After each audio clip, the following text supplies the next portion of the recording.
to everyone. Can everyone hear us or me now? Okay. And we will start today with a presentation of Joe Finnerty. He's a member of our human rights group, which is let's say, the narrow group of this public meeting. And he will speak about the right to housing, which is a very important topic of our everyday life, And you have 10 minutes, Peter. Joe. Peter has 10 minutes, and how long? Peter has 20 minutes. Peter has 20 minutes. You have maximum 11 minutes. Thank you. So now Joe will start with the right to housing, a very practical topic for our daily life. Joe. Well, let me introduce myself and then introduce yourself first. Yeah. Hello, everybody. I'm usually wearing the hat of moderator of the open talks, but today, for one session only, I am the presenter, and Mehmet is the moderator, as he's explained. I'm going to revisit a presentation I made earlier in the week, on Tuesday, in fact, in Berlin, which was a China-Europe seminar on various aspects of human rights. So I made a presentation at that conference. I was honored to be invited to speak. I made a presentation. Thanks to you, Ali, for being one of the chief organizers of that event. Thank you, And so I'm going to revisit some of the themes, perhaps from a slightly different angle of my presentation at that time. So I have some PowerPoint slides, so I'm going to start sharing the screen. But can I add something? This is Efe, I think, not? Yes, Efe. Hello. Can you put your name, because you are the first time participating? Okay. Yeah. Is there? Your name? Mehmet. Okay, it's there. Okay. Okay. So, okay. So, it's your floor. So you have to stand. Okay. So the rather given title of the presentation, and those who are in Berlin will recognize most of these, perhaps, the right to housing and hegemonic owner occupation. So for the HRUG Open group.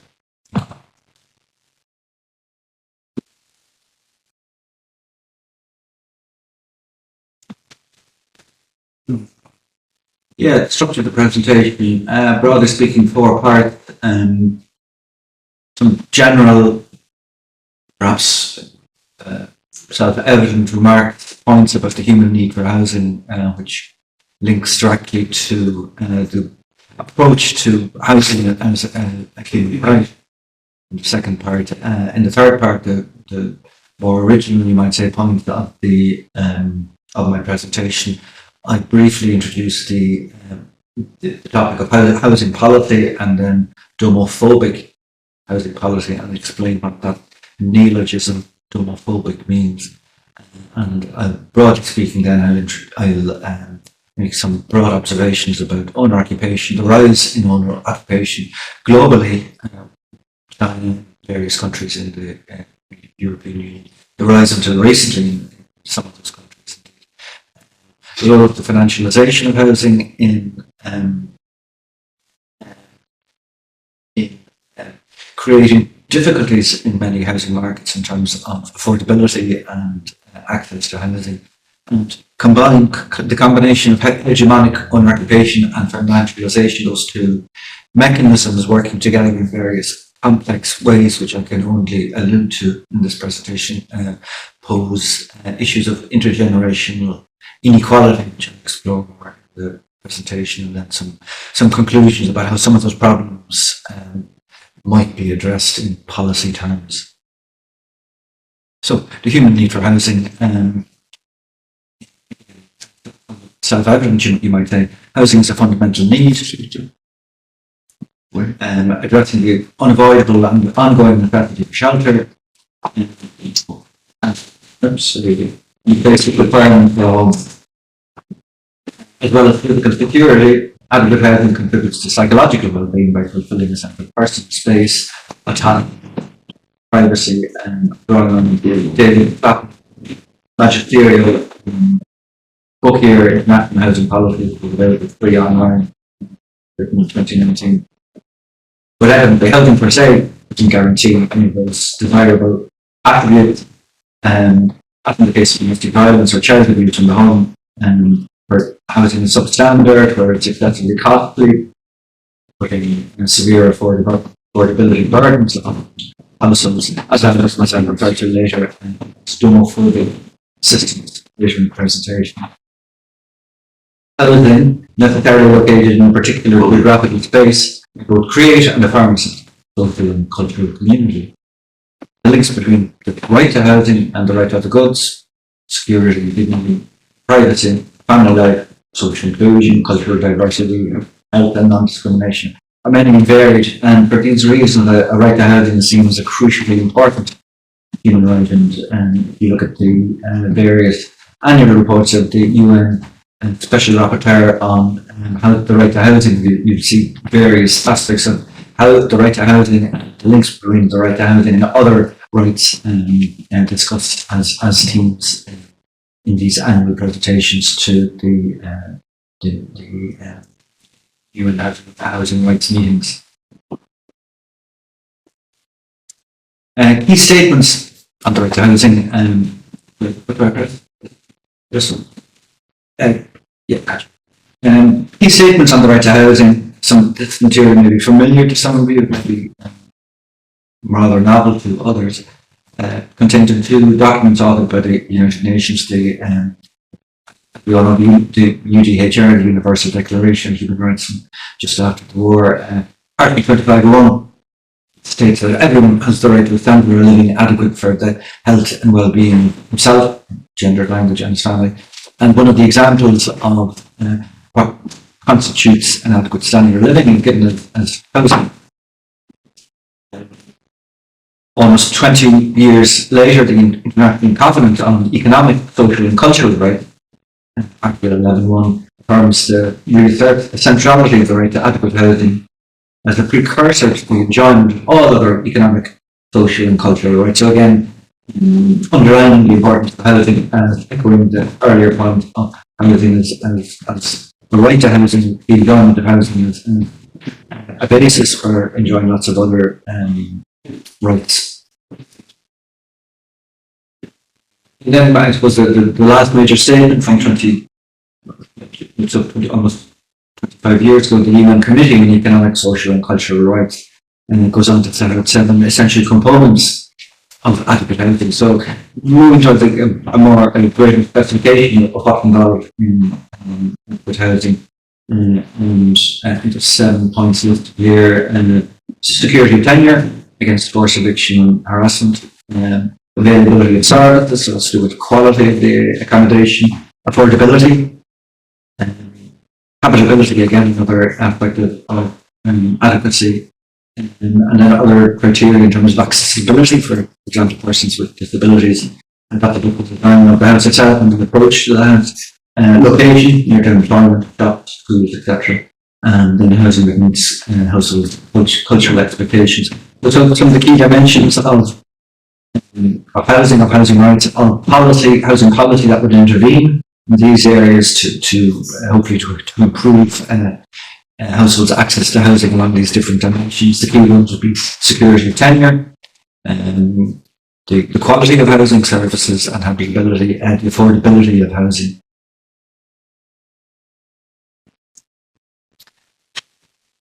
So moving on from the right to importance of housing, the right to housing is trying to capture the importance of housing in the language of rights. Housing policies. So what I'm proposing in this draws on a recent publication with a colleague, Carl O'Connell in Cork, the distinction between homophobic and homophilic housing systems, homophobic and homophilic housing policies. Most housing policies aspire to a homophilic system, as exemplified in the human rights aspiration.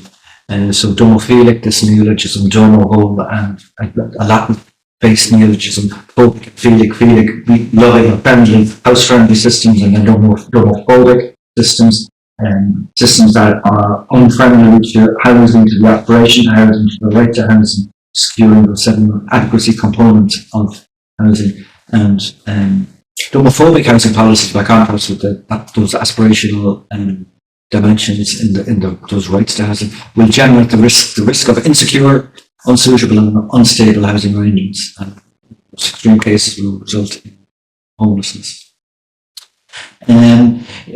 Often the right to housing, as articulated in constitutions or in international policy commitments, have been this aspiration has been criticised as being unrealistic in various ways by not taking into reality the environment in which housing policies may strive to achieve rights to housing. One of the key environmental factors, you might say, in terms of the housing system, one of the key facets is the tenure arrangements in the housing system. And again, I'm going back to Clapham's seminal text from 2019. 10 years later, the respective rights and duties of people and agencies that have an interest in a house. And tenure relations are mutable, they're changeable. For example, the relation between a private landlord and the renter, between a London institution and mortgage homeowner, and between a public housing provider and the tenant. And so housing policy typically tries to shape tenures, the tenure shaping role via, I haven't listed out policy tools, but the slide that got deleted. And it's a key aspect of housing policy. And when I'm looking at the solutions at the very end, that comes under the umbrella, you might say, of a tenure shaping role of housing policy. And just briefly, broadly speaking, the main tenure types are owner occupation, private rental, public rental, national variations and so on, but just to generalize, those are the three main tenure types. And the tenure type I'm focusing on in this presentation is owner occupation. So, existing tenure systems in Europe and China, and again, to a very broad treatment for sure, but capturing the essential points, I think. But there exist marked variations between the EU and China. And nevertheless, changes in the past decades, changes in tenure, have seen the dominance, generally speaking, of owner occupation, meaning that the percentage share of owner occupations amongst households has increased dramatically. And that can be seen most dramatically, perhaps, in China. China, in common with post-socialist housing systems in Europe, has gone from a socialist housing regime where where the main tenure was public housing, public state housing, towards a market-based system of housing provision and allocation. And the shift, the mechanism of the shift from a public rental hegemonic system to an owner-occupied hegemonic system, certainly in the 80s and 90s, was the privatization of the public housing stock. So a major shift from near universal public provision to housing markets, to owner occupation, and in terms of new build, and in terms of upstream of that, the finance and development of new residential housing, you have often financialized and speculative housing markets. Also, housing markets, elaborate. And this is a slide from Hugh and Arundel, and this changes in housing tenure structure in urban China from 88 to 2019. And just you can see there's various types of home ownership under that umbrella of home ownership. Broadly speaking, you can see from 1988, when it was about less than 15% home ownership in China, to 2019, and it's around 80%, which is high internationally. So a very dramatic change in tenure systems, and so you might say now that home ownership is the dominant tenure, the hegemonic housing tenure in China. I got some other slides. I'm just conscious of the time, so I will. It's no problem, Joe. Continue. Okay. Just to give you a European Union contrast population distribution by tenure status at EU level 2022, I'm drawing your attention to the two blue columns there. The total owner occupation is 70% lower in China, and the renting population is 30%. And as I mentioned, the three main tenures: owner occupation. So you've got tenant rent market price, which is private rent, etc., private rental, and then tenant rent at reduced price or fee. Broadly speaking, that's public renting. So 10% public renting, 20% in the private rental sector, and Yeah, and then owner-occupied 70%. So again, the most households in the European Union live are owner-occupiers.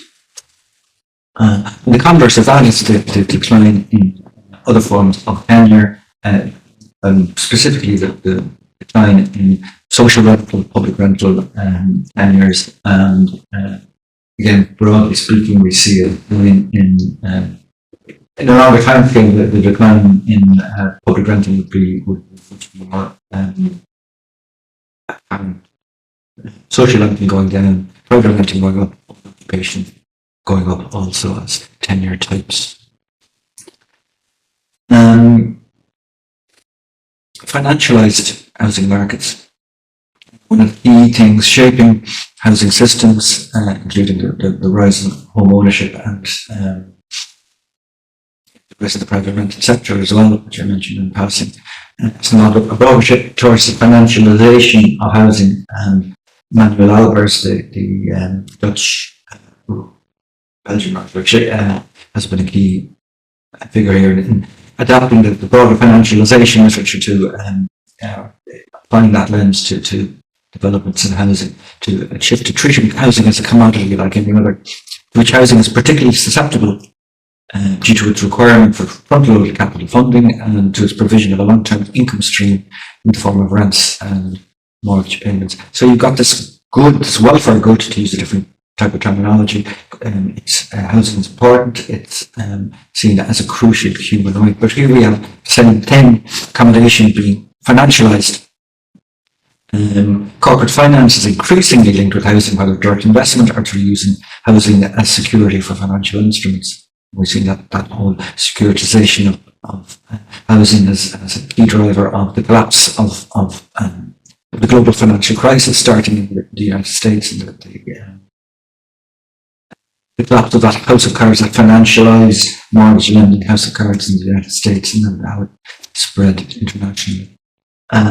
This process makes housing in central areas of global cities increasingly unaffordable, and drives the displacement of informal settlements in cities in the global south, and increases precarity for housing worldwide. Barry is former special rapporteur on housing. And I just draw your attention to that. Precarity is the other side of security of tenure. Security of tenure, if the less you have security of tenure, the more you have precarity in your hold on your existing accommodation. So financial housing feeds into intergenerational inequalities. I should put financial housing and hegemonic owner occupation. That generates those two processes generate generational inequalities, and invite you to think of newly forming households, typically say young people wanting to set up a house on their own, for example, and they face greater difficulties in accessing housing. So because housing is public housing isn't available, they have to either try and access private renting or buy a house. Buying a house is more expensive due to those processes I've mentioned. So they're locked out of housing. So you've got a term that's used in UK, for example, is generation rent. And you've got a generation of young people, not all young people, but young people on poorer or lower income households unable to access accommodation. And this is a quote from Zhu from 2018 in relation to China specifically, in terms of inequalities that result. Elite parents are more likely to provide transferred assets, which prevents their downward mobilized children, i.e. who would otherwise be locked out of the housing market, and from changing their relative housing status. Getting direction from Mehmet. This is, that's you can read this at your leisure.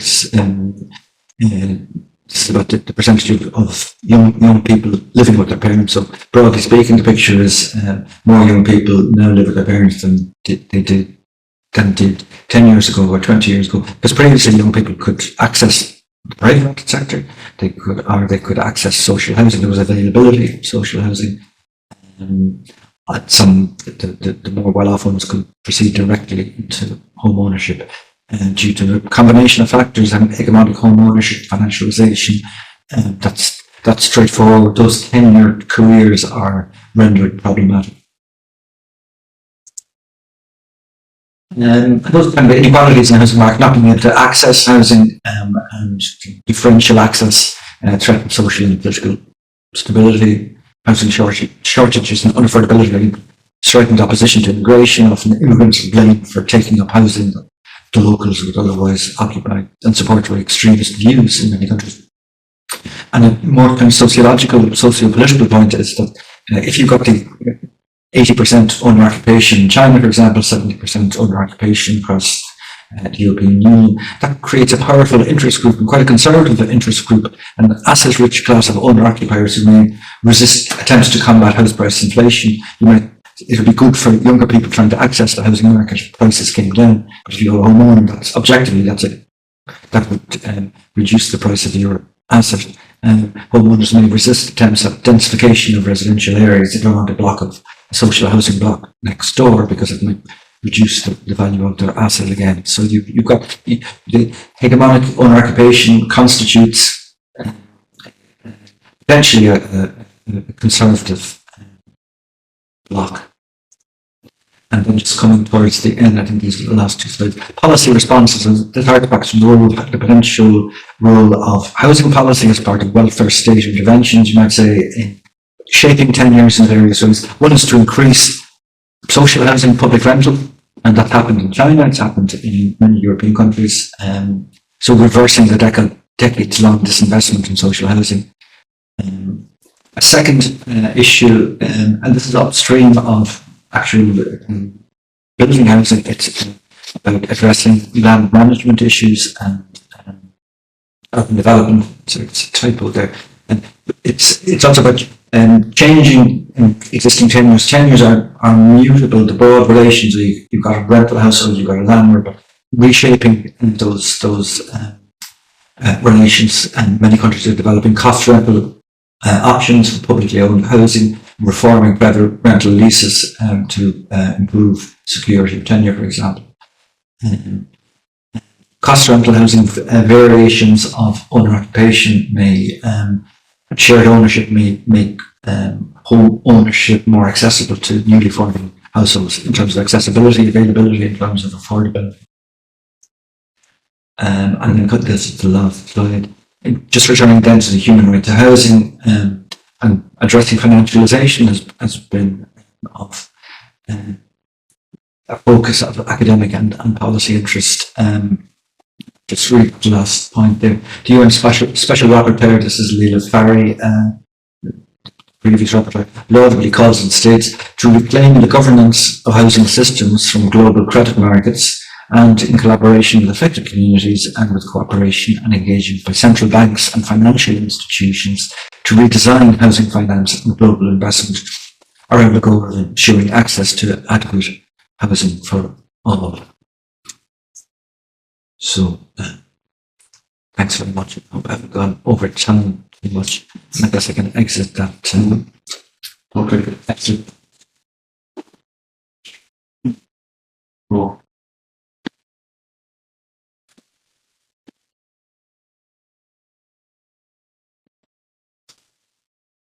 Okay, I would articulate my thanks for Joe, which is an important topic, I think, really. And I would like to immediately open the floor for debate, discussion, contribution, and questions, because as I said, the housing problem is really existential, a very concrete existential problem, I think, for all of us. So please, if you have questions to Joe or any other contributions, please ask or say something in this context.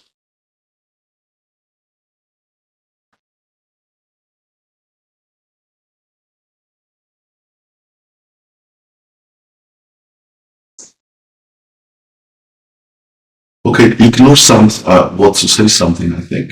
Let's raise the hand. First, I would like to say hello again, Mehmet Hocam, Mr. My professor Peter, As I am working in the agriculture sector and regarding rural areas, can you hear me? Yes. Yeah. I would like to mention about the risk of insecure, unsuitable housing problems in rural areas in the world, especially dealing with the people in agriculture. These people, the rural area inhabitants, has problems of risks to reach safe and secure housing, and their conditions are not as suitable as the person living in urban areas, and especially for the recent years. We can say due to climate change responses, these persons directly experience the natural disasters and flooding,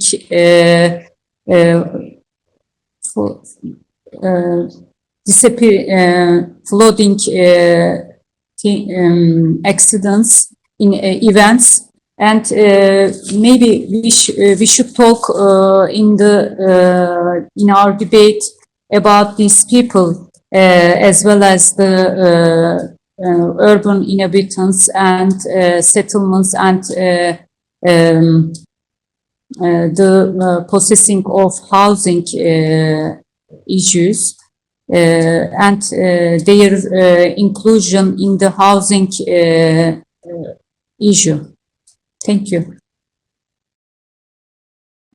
Maybe Joe, you would say. No, yeah, housing in rural areas obviously is another important topic for debate, and it's noteworthy that I'm just thinking of the particular area of homelessness. Often we typically discuss homelessness as an urban phenomenon, but in fact the homelessness may exist in many rural areas. But what's typically notable about rural homelessness is that it's hidden and invisible. It's not as obvious in a rural area. If you're homeless in an urban area, if you're a rough sleeper, you're sleeping on the street. Anybody walking down the street will see you. If you're homeless in a rural area, you might be sleeping in a shed, and no one sees you. So it's an overlooked problem in issue in rural areas. I know you were addressing a more general issue of housing shortages and affordability and no doubt quality and so on in rural areas, and that's another important topic. Okay, thank you, Joe. And Peter wants to say something, Peter? Yeah, well, actually two questions or issues. The one is, if you look at owner-occupied, I'm wondering what does it actually mean? Because we have a certain standard and certain understanding. There's the standard family to adults, 1.7 children or whatsoever. But if we see that there are actually, instead of this, where the housing would be okay, the conditions would be okay, there are actually 10 or more people living, say, all occupied. And then we have the owner non-occupied by enterprises, investment agencies or whatsoever. And they actually intentionally, in some areas, urban areas especially, don't look after these buildings, just to increase actually price. Sorry. So I'm wondering, in definitional terms, or how can we actually clearly distinguish not only this you have it or you don't have it, but the quality issues of housing, of accommodation, including then run-down areas where people have extremely long ways to work and actually don't get work because the conditions, the accommodation conditions are not allowing it at the end. because your travel to work will be so long, and it's wider issues of the quality of the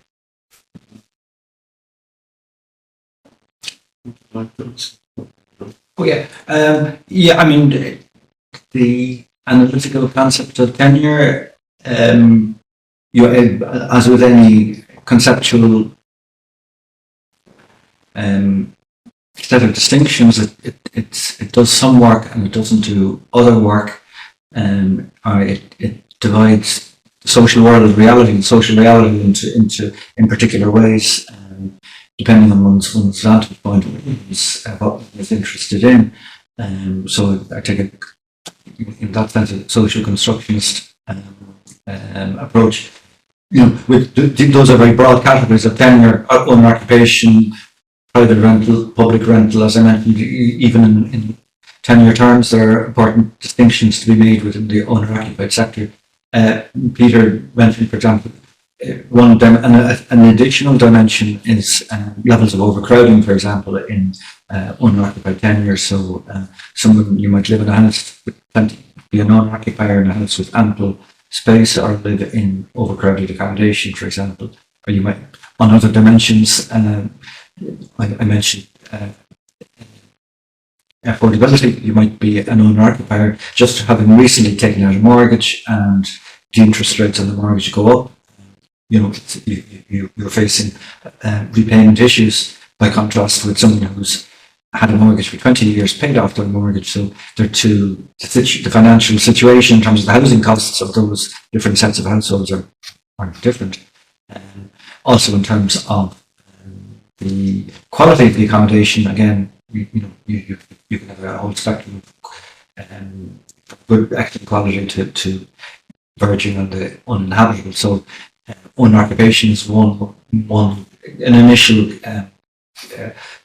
set of housing concepts. You can make the analysis more complex by adding in some of those additional dimensions. So I would give the word to myself. When it comes to housing, I think I always see that in the dimension of housing, we see one of the most important contradictions of capitalism, or the rationality of capitalism. So the more the richer a country is, it seems to me, by your statistics, Joe, the less it is done for social housing. It means, for example, in Germany, the rate of support for people with low income to live in certain conditions is decreasing. So the capitalism has always two sides normally, dimension. Exploitation, but on the other side, something like welfare. Or something like the rise of benefiting to the poor. And this is not existent, I think, in the housing policies of some countries. What would you say to this thesis? In housing, everything is crystallized. Let's say, the exploitative part of rich society or rich politics is concentrated in the dimension of housing, it seems to me. For example, in Germany, there is a lack of this social support of people to accommodate them properly. It seems to be interesting. Yeah, I mean, okay, that's a tough question. I would say that just going back to my thematization of housing policy, and policy can differ across countries, across systems for sure. There are, in housing policy analysis, there's a variant on Espen Andersen, the famous social policy sociologist, his distinction between types of welfare regime that's been commonly adopted in housing studies to look at different types of housing regimes. So you have classifications of social democratic and family-based social democratic regimes, corporate regimes, liberal housing regimes, and so on. So it's as I said in my presentation, I was making very necessarily general comments. Housing policy has a role, and housing policy can differ across those regimes. That's one of the basis of the distinction between different types of housing regimes. So, it somewhat goes back to the idea of what role can can there be for a welfare state in capitalism? Can the welfare state make any difference? And again, we know some of the debates there. Engels, before the advent of the modern welfare state, famously in 1871, I think, wrote a pamphlet on the housing question. And basically, he said, he was referring to kind of slum clearance and slum improvement in Manchester in England at the time, and he was saying this won't make any difference if you level the slums here and then just spring up somewhere else. And he has this speaking ex cathedra almost, he kind of said in relation to housing policy, as we could call it, that unless you abolish the capital mode of production, and you can't answer the housing question, you can't address housing issues, which is, I'm not blaming Engels for not foreseeing the development of the welfare state. There have been very important housing policy interventions in the 20th century and continuing now in relation to social housing, in relation to public housing. As I suggested, that emphasis on the provision of good quality, well located, affordable public housing, that commitment which existed in many countries up until the 1980s, let's say, arguably that commitment is being found again in some countries. So at one point it's a very general debate about what can the welfare state moderate the excess of capitalism. I would say yes they can. Can housing policy make a difference? I would say yes it can. Can housing policy make a substantial difference in addressing affordability and quality and accessibility? Yes, it can, I would say. Okay. Juan wanted to say something. Yeah, thanks for sharing. And Joe, actually, I would like to share one of my observations. In August, I visited the University of Oxford. I stayed there for 2 weeks. And, one thing surprised me that, our students, they told me that not only like in the cities of Oxford, London, Oxford, and other cities. So, these students, these exchange students, they are under like a big burden for renting houses because the price is crazily high for them.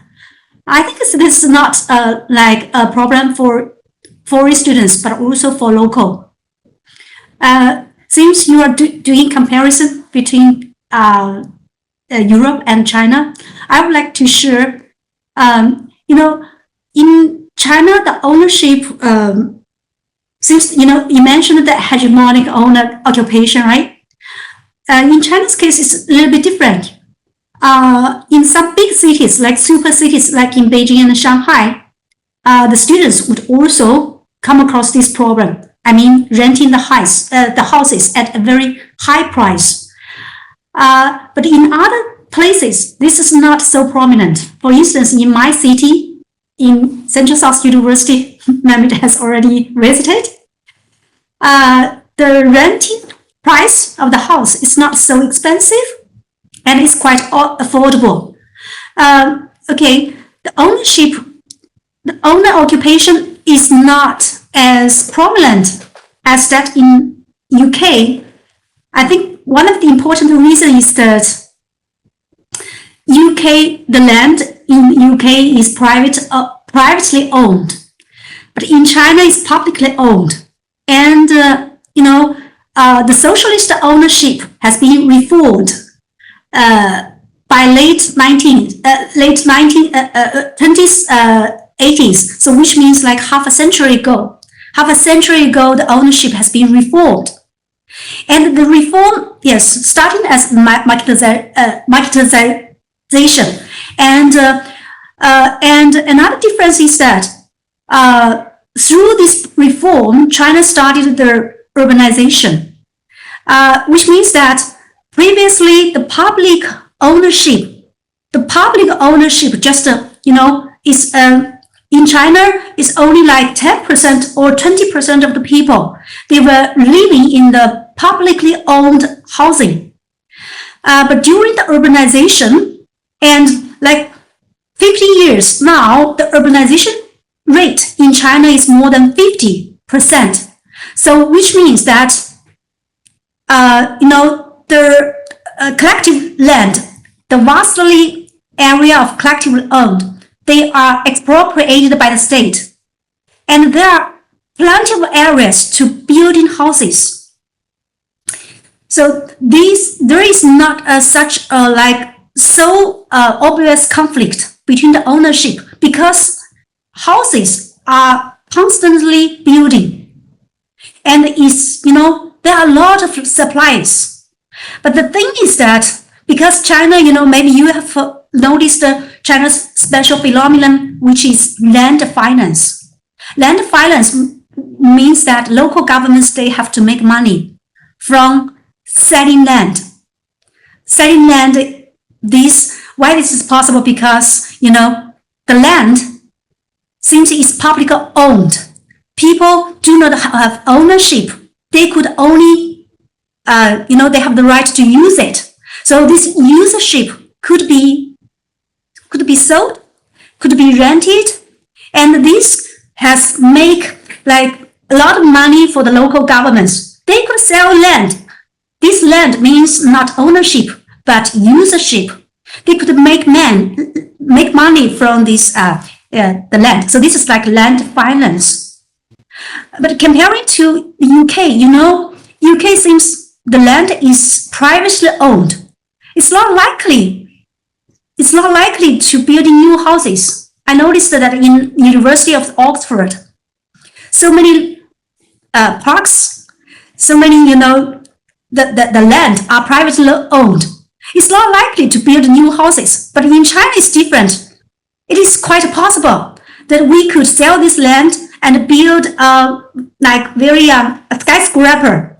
And so many people could buy this house. But the price of the housing would be determined by the land finance, which means it depends on at which price the local government sell the land.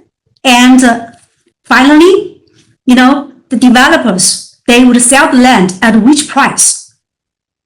So that's why, only in Beijing and Shanghai, so this, very few cities, the affordability of the house is kind of like a problem. But in other cities, this is not a problem. This is not a big problem. And the housing, the ownership is not, in China, we do not say this is kind of the ownership, because people have only ownership to the housing. They do not have the ownership to the land. So I think this is like the biggest difference between China and UK. And the underlying reason in China, to this case, is the urbanization. And China now is also like as a transitional period. And because nowadays, because of like the financial, the economic status in China, so the housing, we still have a lot of supply of housing, but people do not have money. People cannot afford that. Now the local governments, they are trying to sell. The local governments, they are trying to sell the land at a lower price, and corresponding to these land developers, they are trying to sell this land, sell these houses at a much lower price. But people now, they do not want to buy because they do not have enough money. So this is my observation. Maybe ownership in China is only take place in the urban areas. In rural areas, this is not a big problem. And also, the ownership problem is so prominent in very few cities of big cities, super cities in China, but not in the medium size or small sized city. So this is also a big difference from the UK. Okay, great. Yeah. Thanks for those interesting observations. Sure, yes, as I said in my presentation, I was making a broad brush set of observations. I mean, one could delve into any particular dimension, do entire set of seminars on any particular issue. Just in relation to Chinese local government, obviously, as you mentioned, to the extent that one of their main sources of revenue is revenues from selling on land, then yet they have an incentive that creates an inflationary effect within the housing system. So there's unless they're directed otherwise by central government, there'd be a natural tendency for them to their pricing decisions on the sale of land will have an inflationary effect. And if you look at the price of house price inflation in China from say 2000 to 2010, it's been a very large increase in house price during that time.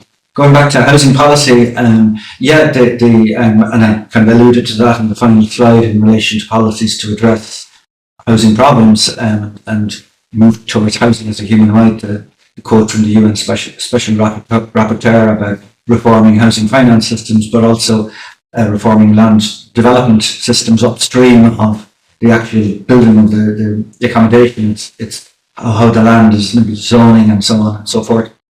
And of course, that's not specific to the Chinese system. For example, in Norway, there's a well-known book called land banking, a land bank, which state housing and development on the land. Similarly, is requirements on the developers to the final user cost is influenced or set by the land bank state agency. And another well-known example is Singapore, where they have another system where there's home ownership for sure, but the land itself is nonetheless, the ownership of that is retained by the state. So that's just, I'm not disagreeing with what you're saying, but just to add some more detail to your valuable point. And just to reiterate, going back on presentation about the importance of housing policy in intervening at various stages in the housing development process. Peter, you wanted to? Yeah, I would like to come back to the qualitative aspect, but in a different way. Taking your country, Ireland, that was going on, which was people owned the entire place, from what I know. From what I heard, they actually liked to live there. Now, leaving all the issues aside, they just destroyed the entire place and built individual houses. Now, that's always a little bit a personal issue, but when I saw actually Ballymun and when I saw compared this with what had been built afterwards, later, I thought, no, I would not like to live in one of these row houses. So my point is, it's of course it's about ownership of the place, of the flat, of the house, or whatsoever. But where is, or can we re-establish something like collective living beyond the individual space? We have been in Austria, the Markt, I don't know, it's a Cardinal Markt, an old thing. In Berlin, you have near Siemens something where it is providing, of course, places where people live in their own living room, sleep bedroom, and whatsoever, but having collective facilities of different kinds, of just like the ordinary kindergarten, but as well doing the washing together. And I think there's more just to think about the individual place where I live, but it's as well as this collective orientation of we live together in the state. To think about, I don't know how, but I think this would be an interesting point as well in terms of social policy or housing policy. To say, no, your right is not to have your little cocoon, but your right is to have accommodation in a wider sense. This does not mean that the bedroom is collectivized, but the living room is collectivized. But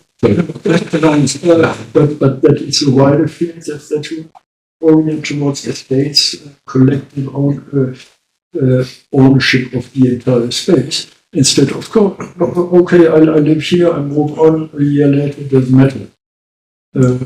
And this is, of course, something people cannot afford. But sometimes the day under this orientation, they have to afford it. No, thanks for that, Peter. You're quite right. And just in terms of levels of abstraction, perhaps, are layers to use a different from the bottom up. And if you take tenure as a basic kind of type of classification and then move to, say, for example, social rental or public rental, provided by a cooperative housing body or by a local government housing body, if you've got that, say, that 10-year decision to build 1,000 houses in a particular space, then it's about, you know, your planning, your design of the community, your architects, and so on and so forth, what provision you make of public space for public amenities and so on. So that's a layering on top of, say, for example, the basic kind of 10-year decision. And you can have other kind of layers in terms of the say or the voice of local residents, the people who live in that community, in terms of how things are run and so on and so forth. So it's like additional layers to put on top of that basic, pretty much basic foundation. We'll have to make upon that basic decision about, say, 10, that it will be a social housing or public housing development. There was another point equally important, prescient, that I have forgotten. Yeah. That's increasingly personal traffic. Oh yeah, I mean, so that's a good point. Oh yeah, sorry, my other point was what I think is quite going back to that 1991 UN document that I mentioned at the beginning of the presentation. That's those kind of 7 components of adequate housing are a useful checklist, and if you go back to that slide, you'll see that that thing about well-designed communities is one of the, broadly speaking, one of the 7 points of adequate housing. So it's not simply about tenure, which was typically, I mean, it's not simply about it, but I think the tenure relations is pretty kind of foundational to those other, it doesn't guarantee it, but it's foundational for those other desiderata, those other components of adequate housing. I would like to add something, Joe.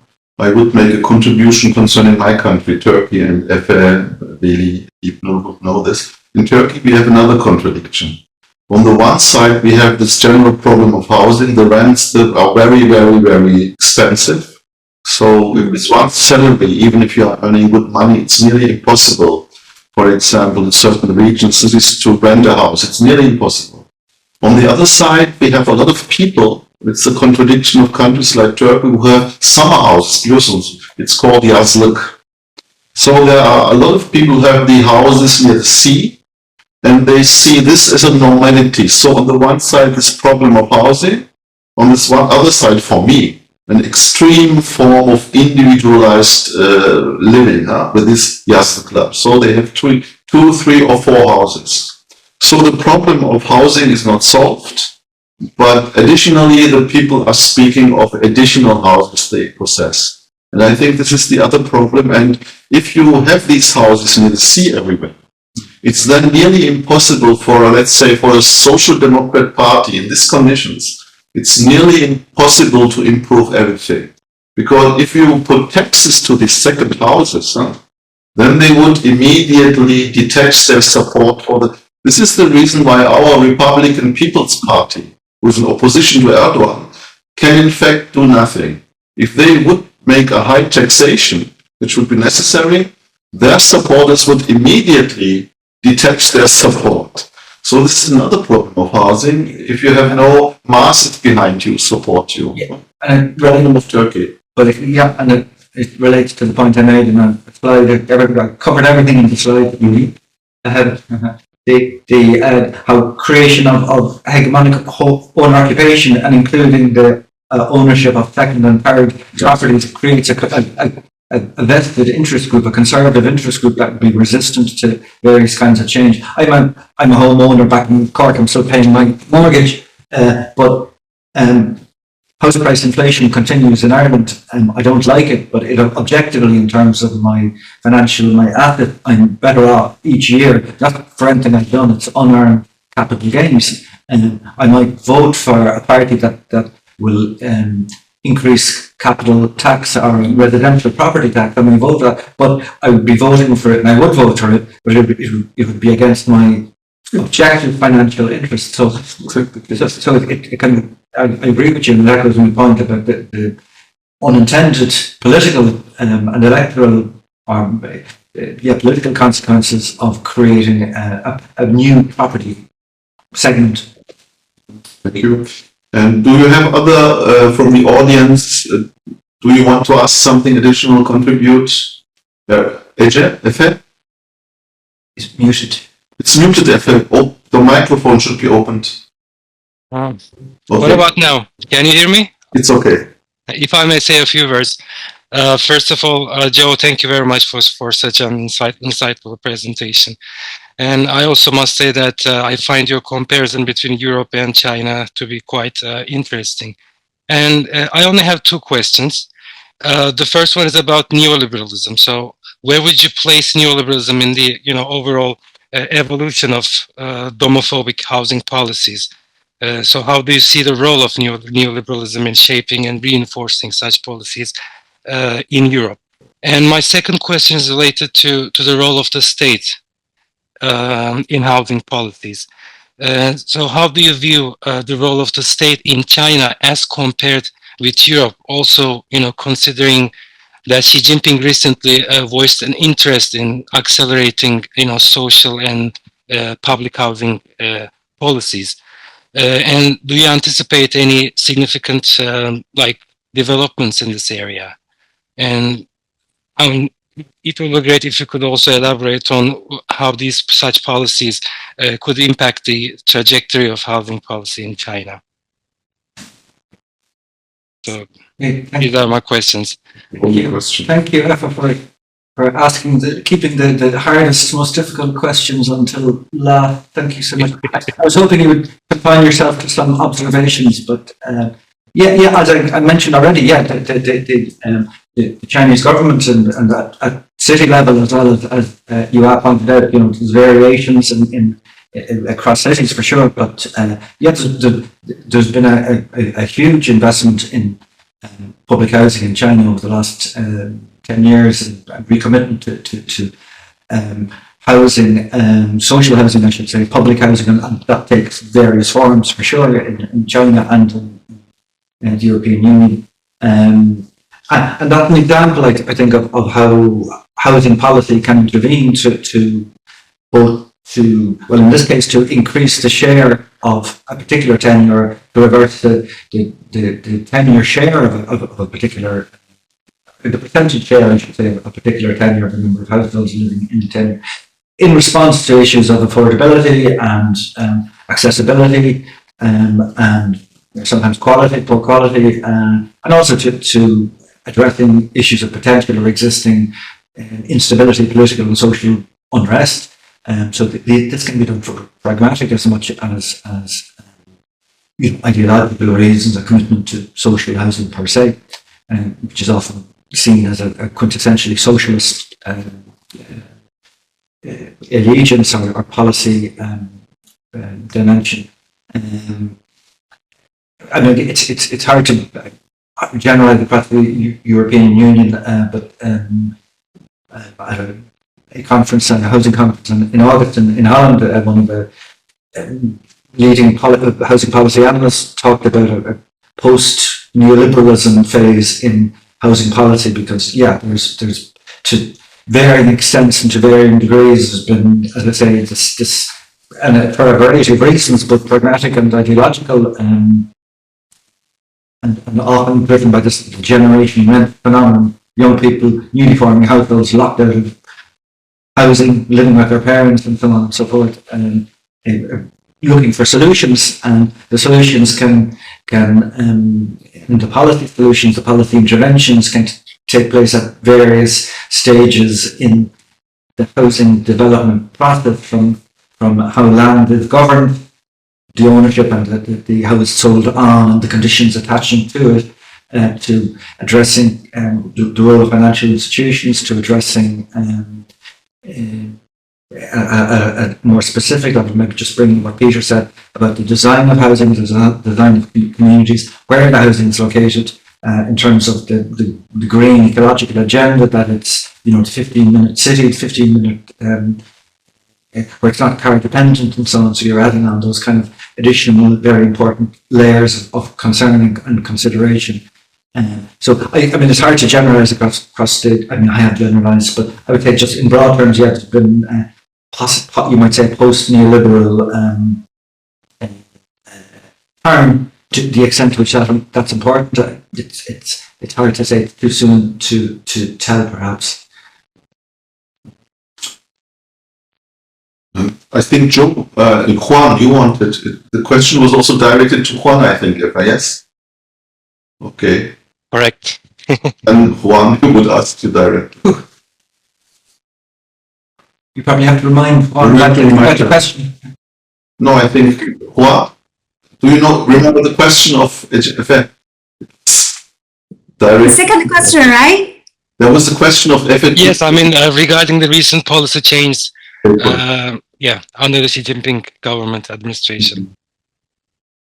Oh yeah. So, yeah. So this policy per se is not new.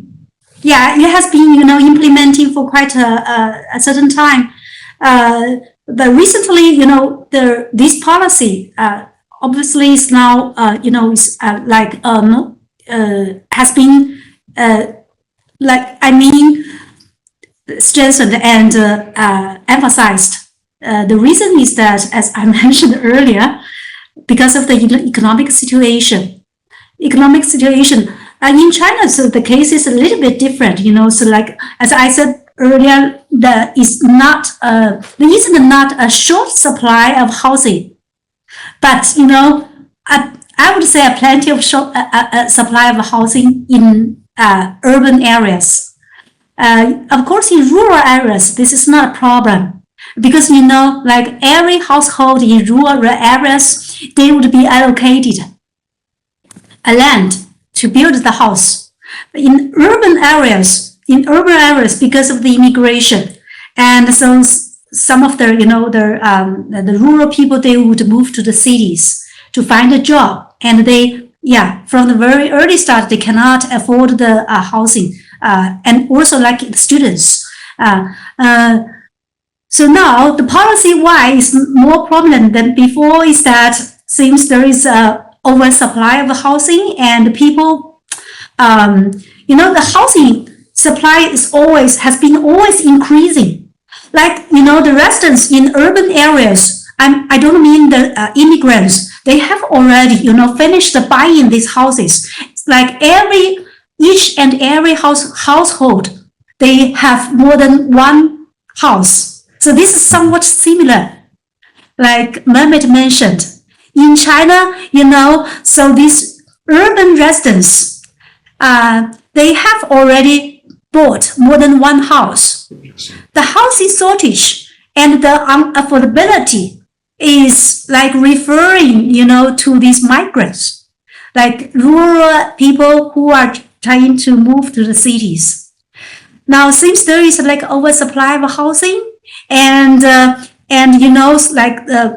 these people cannot afford that, and also because of like the economic situation, so the governments now, they are changed this policy a bit, and they are trying to like afford these public house, like in a public rent way, and the rent is also like lowered quite a lot.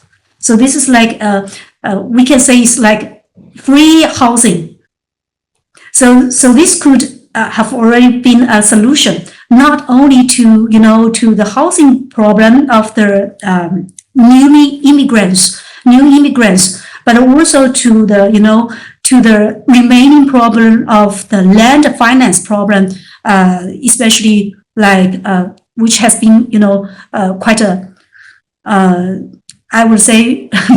This problem has lasted for like more than 20 to 30 years. But now land finance is not sustainable. This has kind of like also like a risky financial problem. So this might be a solution to both.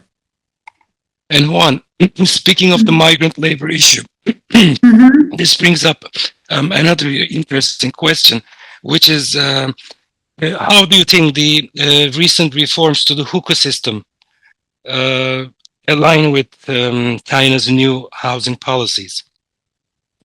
Yeah, If you could elaborate on that too. yeah. I'm very curious about it. The hukou means like household system. So like Peter and Mehmet, maybe they're not so familiar. Household system actually is kind of like is very closely related to the identity. So this could dates back to the urban-rural gap in China. In urban areas, people, because the urban area they have the accessibility to this like social welfare system, but in rural areas, because there is like a large number of rural people. Before the reform, more than 80% of the population are rural people, and the country per se cannot afford such a big number of population. So in this case, the land per se in rural areas are the security for this rural population, the citizens. So how to regulate these? How to regulate these rural areas from moving from rural areas to urban areas? The key is the hukou. Hukou means that you have to affiliated to your land. You do not have much freedom to move to the urban areas. As long as you get the hukou, which means the registration in urban areas, then you have the accessibility to social policy, to social security. So including health, including housing, including so these other things like education. And now as I mentioned earlier, China has already went through the urbanization. The urbanization rate has increased from 10% to now over 50%, which means that the urban citizens now, the number, is already much more than the rural citizens. So in this case, the hukou, the household registration policy per se is not enough, and this is not important anymore because people now can move freely. Rural people, they could buy a house in urban areas, and I think the most important reason is that the country has become rich enough. They could afford this social security to the majority of person and people, rural people. I would say they do not just really rely on land as the only security, and they could make money. They could So this is the reason, and so that's why the hukou now has become the history. Okay, thank you very much. It was also already for me, especially in particular, very interesting to hear this. I knew this a little bit, but not so concretely as you mentioned. Well, so do we have other contributions? Otherwise, I think we should close the session. Yeah? So other contributions or questions finally? Well, I would have just Peter. a brief comment really, or the remark. We talk about owner or occupied and different forms of occupation. Emphasizing the first part, shouldn't we more emphasize the occupation part and say what are you actually doing, and especially when it comes to migration in certain areas, people say you can move here, but you have to live here and not just buy something and then you have to settle down here. Really. And then this is in this area where we are now. But we are now the case. You can freely move. Yes. You have to be at least, but this has to be the center of your life. which means in general terms, rights, yes, but obligations as well. So you cannot just here say, I buy this place and come for holidays, because it's nice or whatsoever. But your duties, rights and duties. It's your duty to live here and in a way, at the end of the day, to contribute to the community. I agree, and it's exactly something which doesn't happen in my country. Remember, when the people have these summer houses, they go there for 6 weeks or 4 weeks, sometimes more when they are older, but otherwise they do not contribute to anything, but they have their houses. And they also are destroying land near the sea. Huh? So I agree with you totally. I think it's an important component, this duty to contribute somehow to the place where you are living, let's say. Even if it's your contribution is to live there. To live there, while you're living, where permanently living, yes. So, and that's just a final thing, and that's where housing policy, another area where housing policy in some countries seeks to intervene and may run up against other rights, which we've discussed before, say the right to private property, so the right to housing, the right of local people to for newly forming households to be able to purchase a house in their hometown, and may run up against the rights of second home property owners, and that's an area of conflict, and it's an ongoing. That will pan out isn't much. So Joe, one question to you as a specialist. It's the most difficult question. The state could limit this. The state could, for example, you have the right to one additional house, let's say. Yeah. But there are people who have 10 houses. Yeah. So this shouldn't be maybe not allowed. Yeah. But then the people would say it's against my individual right also. They will always say this. Yeah. So some people would say I have the right for 100 houses. If you restrict it, you will again be against my individual rights. And so it's a long debate maybe. Sure. But in Turkey, as I said, some people have 3, 4, 5, 6 houses. And if you restrict it, this would be a conflict too for them. Huh? Yeah. Problem, I think, in these countries. Okay. So, any other contributions? Then I would close it. I think it was very interesting, and I like the concreteness. I said it also in the conference to you. I like the concreteness of these things, like housing, because we all are inside this problem. This is very, very, very, very actual, I think. So thank you very much, all of you, and I hope next time we will see us again. Last Friday of the month. Last Friday of every month we will have a public meeting.